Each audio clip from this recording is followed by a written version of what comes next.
Stand proud, kabataang Q-Citizens! Sumabak ang mga kabataang atleta ng Quezon City sa iba-ibang sport sa palarong pambansa. Buo naman ang suporta ng lokal na pamahalaan sa delegasyon at sinamahan sila sa kompetisyon. Wagi sa National Festival of Talents 2024 ang Lagro High School. Panalo ng mga parangal ang mga kinatawan mula Placido Del Monte Elementary School at Quezon City Science High School sa iba-ibang kategorya ng 2024 National Schools Press Conference. Una nang nagkamit ng dalawang parangal ang mga mag-aaral ng Eugenio M. Lopez Jr. Center for Media Arts Senior High School bilang 5th placers sa infomercial at 3rd placer news presenter, habang 5th placer naman ang School of St. Anthony. Serbisyong maaasahan. Puspusan na ang paghahanda ng pamahalaang lungsod upang masiguro ang kaligtasan ng lahat sa darating na State of the Nation Address 2024 ni Pangulong Ferdinand Marcos Jr. At your service ang Social Security System e-Wheels Caravan upang magbigay ng serbisyo sa Q-Citizens at mga kawani ng lokal na pamahalaan. Nagsagawa ang Quezon City Government ng Mandatory Continuing Legal Education Seminar para sa mga abogado ng City Government upang masiguro na updated ang kanilang kaalaman sa batas at mapanatili ang etika ng propesyon. Ibinahagi ni Mayor Joy Belmonte ang kahalagahan ng papel ng mga lider sa pagpapatupad ng mga programa patungkol sa sustainability sa ginanap na Stanford Sustainability Summit.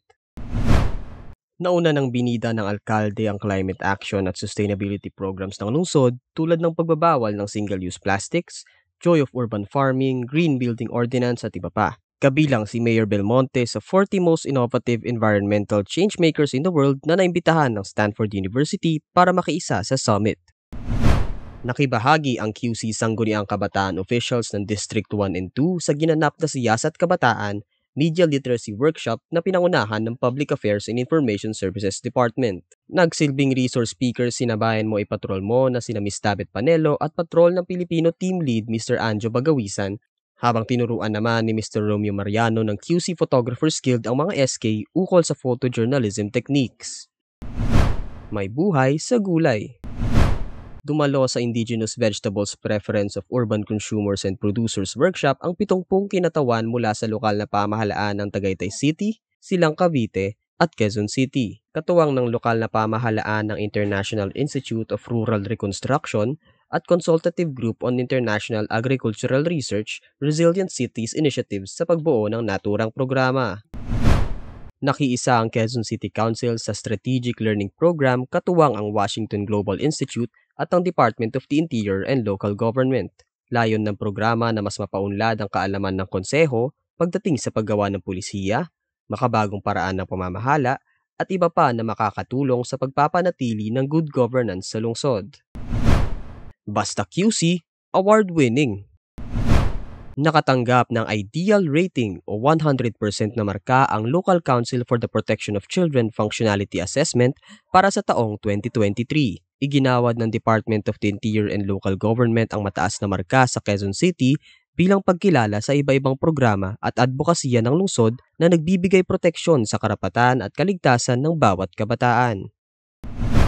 Congratulations din sa mga piling kawani ng pamahalaang lungsod na ginawaran ng Career and Self-Development Award at sa mga security guard na sina Sisa Adlaw, Joel Agapinan, Ray Candidier, Cerilia Pague at Ana Marie Santos na ginawaran ng QC Honesty Exemplar Award, habang tumanggap ng QC Exemplar Award ang security guard na si Roxanne Villagonza.